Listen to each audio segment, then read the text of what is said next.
Hey everyone, Liam from Solitude here again. Thanks for coming back to watch my YouTube channel. Now today I want to make a video about something that has kind of been on my mind a lot lately because I just get so many comments on my videos about this very topic, and there's a few bands in particular that I want to talk about, and that is country of origin.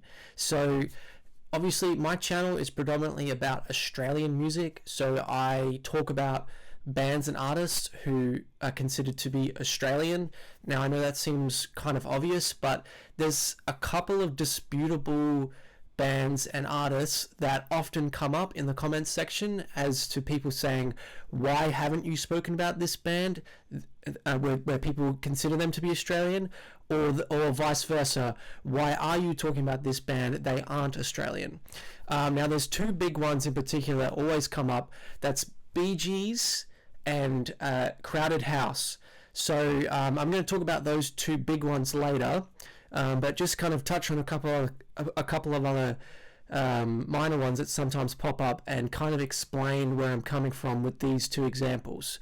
So when I consider who is an Australian band, I kind of go with pretty much three criteria. So I consider, where are they from? Where did they start?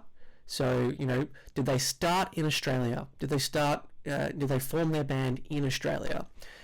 Did they record their early music in Australia? And did they do their first live performances in Australia? That's kind of the three that I'm looking for there.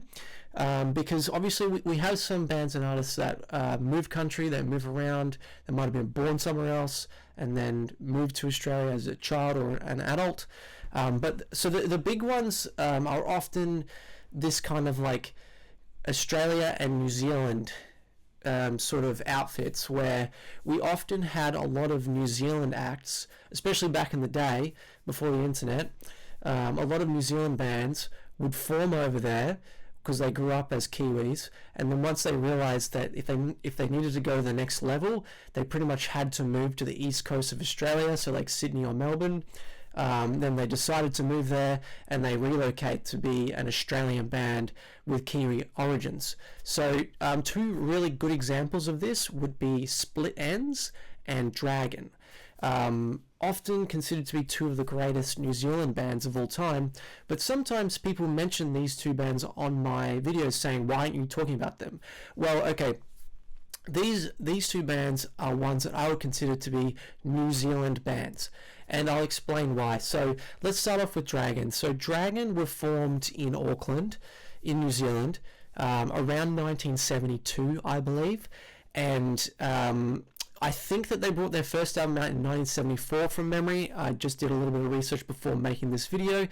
And then in 1975, they moved to Australia. So that first album in 1974 was recorded in New Zealand, and I could only assume that they played live shows in New Zealand as well around that 1972 to 1974 period. So they fit the criteria then. They were formed in New Zealand, they first performed there, they first recorded there, and a few years later they moved to Australia. So I personally consider Dragon to be a New Zealand band. The same as Split Enz. They actually follow a very similar time period, formed around 1972 in Auckland, and they recorded their early music and played their early live shows in New Zealand. And then when they decided that they wanted to take it to the next level, they decided to move to Australia. So, and the year of that one was 1975 as well, I believe. They moved to Australia. And something interesting, and something interesting about this, and something that kind of as well reaffirms to me that they are a New Zealand band, is that they'd always had the name Split Enz, but it used to be spelled E-N-D-S, like how you would normally spell the word ends. But when they moved to Australia, they changed it to E-N-Z. And that was because it was a play on words of the word end, but also had the letters NZ at the end, implying that they were a New Zealand band. So they're a New Zealand band, 100%. Okay, now that brings us to the next big one, okay? And that's Crowded House. So anyone who knows anything about Australian music history around that late 70s, early 80s period that I'm talking about here knows that Crowded House was formed in the aftermath of Split Enz. So Split Enz were prominent for, or people knew them for the fact that they had the two Finn brothers, Neil and Tim Finn, being in that band. And they were kind of like the driving force behind the band, behind Split Enz. So when they broke up, Neil Finn, he took Paul Hester, who is an Australian, and he was the drummer for Split Enz, and he took him aside and he said, hey, let's start another band. And this was all happening in Melbourne around 1985. So they were living in Australia. Neil Finn, a natural Kiwi, considers himself to be a Kiwi or a New Zealander, but living in Australia, took his Australian friend aside and said, let's start a band. And then when they wanted to find a bass player, they met up with Nick Seymour, who is well known for being the brother of Mark Seymour of Hunters and Collectors. And those two gentlemen are Australians. And Nick Seymour became the bassist of Crowded House. And when they originally formed, they were a three-piece. Two of the members were natural Aussies who'd lived in Australia their whole lives, and the lead singer, Neil Finn, a Kiwi. Okay, so now I see where the argument comes from, that people believe Crowded House are a New Zealand band. And I feel like they're very fixated on the fact that their lead singer is Neil Finn, and he's a Kiwi. Okay, so yes, he is a Kiwi, but he was living in Australia when he formed the band, and it's a completely separate band from Split Enz, and he got together with two Aussies to make this band. So majority of the original members were and are Australians. Paul Hester no longer with us, obviously. Rest in peace. Okay, now something else that people don't realize as well is that Tim Finn, the brother of Neil and the other prominent member of Split Enz, was not in Crowded House originally. Okay, so he was not a prominent early member. He only joined the band in the early 90s when they put together the Woodface album. And he was prominent on that album. Him and Neil obviously created great music together. Their vocal harmonies were amazing on that album, and I think they wrote together on that album, and I think that they performed live together as well when they did tours for that. So Tim was in the band for about 1 or 2 years, and along with Paul Hester and Nick Seymour as well. But then after that 2-year period, he left, and he was not in the band at any other point. So some people, I think that they also believe that Tim was an original member of the band, and he was always in the band, which is not accurate. So I think some of these people who claim to think that Crowded House are a New Zealand band don't really have all the facts when it comes to Crowded House history. So look, in my opinion, if you go from the criteria that I've given, this makes Crowded House an Australian band. Okay, so they were formed in Australia. Their first recordings were in Australia. Neil Finn talks about how he wrote some of the early songs living in Australia, living in Melbourne, and their early performances, okay, a little debatable, but back and forth between Australia and New Zealand. Okay, they're definitely, I would hazard a guess that their first performance together, and I don't have the details of this, but I would hazard a guess it was in Melbourne, which is where they were living. Because I mean, why would you just go to another country just to do your first performance? Doesn't make sense to me. So Crowded House are an Australian band, okay? And I'm really kind of tired of people telling me in the comments that they're not an Australian band. And sometimes I engage in this discussion, and I can just see that when people respond back, they don't know what they're talking about. Okay, so look, you can find your hill and die on it if you want with this. They're a New Zealand band, but I just don't agree. Okay, they're an Australian band with a natural born Kiwi as a lead singer. Put it this way, okay.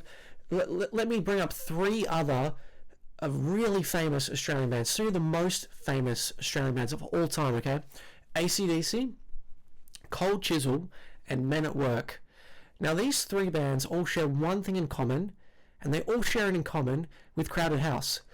The lead singer of those three bands, similar to Crowded House, is not a natural Australian. Interestingly, the lead singer of those three bands. Now, okay, AC/DC, there was a lot of lead singers, but let's just say it was Bon Scott, right? All of them were actually born in Scotland. So Bon Scott, Jimmy Barnes, Colin Hay, they're all natural Scotsmen. Okay, so if you took this argument that you have for Crowded House being a New Zealand band because Neil Finn is the lead singer, and you applied that same argument to every band from Australia, then you would also have to claim that Cold Chisel are Scottish and AC/DC are Scottish and Men at Work are Scottish. So this is why the argument of Crowded House to me being New Zealand makes no sense. So that's it. To me, they are an Australian band, iconically Australian, one of the greatest Australian bands of all time, and I will continue to refer to them as an Australian band in my videos. Okay. Alright, now the next one is a controversial one, and one that I'm willing to budge on a little bit, okay? And that is the Bee Gees. So, now I often get people in my videos saying, why aren't you bringing up the Bee Gees? And I have not brought up the Bee Gees in my lists before, because I'll have to say that I haven't considered them to be an Australian band. And I'm going to get into kind of the nitty-gritty and kind of delve into why I thought and think that, and show that I'm willing to kind of amend my opinion a little bit on this one, okay? So, alright, the Bee Gees history, if you don't know it, here's a little bit. I've only, got some basic knowledge, but here's what I know. So they were born on the Isle of Man, a small island off the coast of the UK, of England, in the 40s, I believe, maybe as long ago as the 40s. And then they performed as young boys, as some of them just young boys and teenagers in England. But they weren't performing as the Bee Gees. It was a band called, I wrote this down, it was a band called the Rattlesnakes, I believe, or the Rattlesnake. And then their family moved to Queensland, the city of Redcliffe, the suburb of Redcliffe, and then they continued to develop as musicians, and as young men, still teenagers, boys, maybe one would say. They began performing at a speedway in Redcliffe where, cars would go and do their thing. And that's when they adopted the name the Bee Gees then. And, as they grew older and grew to be men, they started to record music in Australia as well. So, some of their early music that they recorded in Australia, had fleeting success in this country in the 60s. But, once they started getting a little bit better and they started getting a little bit more of a name for themselves, and they started popping up on some international charts, then they were recorded by British record labels, and they moved back to England around the late 60s, I believe, around 1967. And, it all took off from there, obviously. The rest is history. The 70s was an amazing decade for the Bee Gees, and they, were arguably one of the most successful 70s bands in the world. Or, arguably 70s disco bands are one of the most successful. Writing the music for the film Saturday Night Fever, of course. That's probably the most well-known music. So, okay. If we take my criteria, they were... Okay, so where were the Bee Gees, per se, formed? I guess you'd have to say Australia. Their first performances as the Bee Gees were in Australia. Their first recordings as the Bee Gees were in Australia. But if we take their little project that they had, which was not technically the Bee Gees, but it was the same brothers, they did perform in England before they moved over as young boys, but under another name. So this is where I feel like it gets a little bit hazy. So were their first performances in England or were they in Australia? I don't know. It's hard for me to say. I feel like it's a grey area one. And then I've tried to seek a lot of other opinions online on this, and it is so split down the middle. I just see so many different varying opinions. I see a lot of people saying yes, they are Australian, and a lot of people saying no, they're not. I see people giving their reasons why they think they are, and I see people giving their reasons why they think they aren't. I've seen articles and interviews written where they say that they feel like they are Australian, and I've seen articles and interviews written where they say that they feel like they are English. So it's really hard for me to say whether or not I think they are Australian. I have gone consistently with they aren't an Australian band since the inception of my channel and not included them on my videos. But I was thinking about this again today. I was thinking, should I maybe make a little bit of an adjustment on this one? And I was thinking, I was kind of thinking about, well, what can I compare this? What's something comparable? Is there another act that was kind of similar to this, who were born somewhere else, grew up as young men here, started, a little bit here, but then they moved away and really took off and considered themselves, and other people considered them to be of a different nationality, and their natural nationality, which was British, really. And someone came to mind. I thought this is actually a really good example. It's not music, but it's film. And I don't know if people know this, but Mel Gibson, right? So Mel Gibson is one of the most famous actors of the last 50 years. And he was born in America, but he moved to Australia as a young man, and his early film work was in Australia. So some of his first films were Mad Max. People, a lot of Australians know him for Mad Max, obviously. And also Gallipoli, an Australian classic film, 2 Australian classic films, where he is an Australian actor. He's got an Australian accent. And it's kind of funny to hear him and to see him as an Australian, because he doesn't really sound Australian anymore. Once his film career took off, he moved back to America and to Hollywood and became a successful actor there, and he used an American accent for the rest of his career. He didn't really ever play an Australian again. So now, I don't know what he considers himself to be, but it's kind of similar to the Bee Gees situation here. I guess you could consider, he's born in America, grew up in Australia, moved back to America. He's probably an American citizen, I would guess. I believe he considers himself to be American, but his early work was Australian. So I would probably say for Mel Gibson, I wouldn't include him on a list of Australian actors, but I would include his performances and his movies, the first 2 movies that I quoted there, Gallipoli and Mad Max, to be Australian movies. So maybe you could say that he's not an Australian actor per se, but he was in Australian movies. And I think maybe it's similar for the Bee Gees. Maybe what I would say is their stuff in the 60s when they were performing and recording here and releasing music here, I'd consider that to be Australian work. But once they moved back to Britain, I don't know, just to me doesn't feel like Australian work. So maybe that's where I'm at with the Bee Gees. And if I make a video about music, Australian music from the 60s, maybe then I would say that maybe then I would include the Bee Gees. But if I'm making one, special hint, I am putting out a video about the 1970s soon, and I haven't included the Bee Gees on there. And that's kind of what had me thinking about this topic and why I want to make a video about it, because I knew people were going to get up in arms with me not including the Bee Gees. So anyway, that's my thoughts. Essentially what I wanted to say is that Crowded House are Australian, and the Bee Gees, you could maybe consider them to be Australian. Okay, so thanks for watching this video. What do you think? Do you agree with me? Do you disagree? Happy for you to put your opinions in the comments, and please come back for another video soon. Ciao.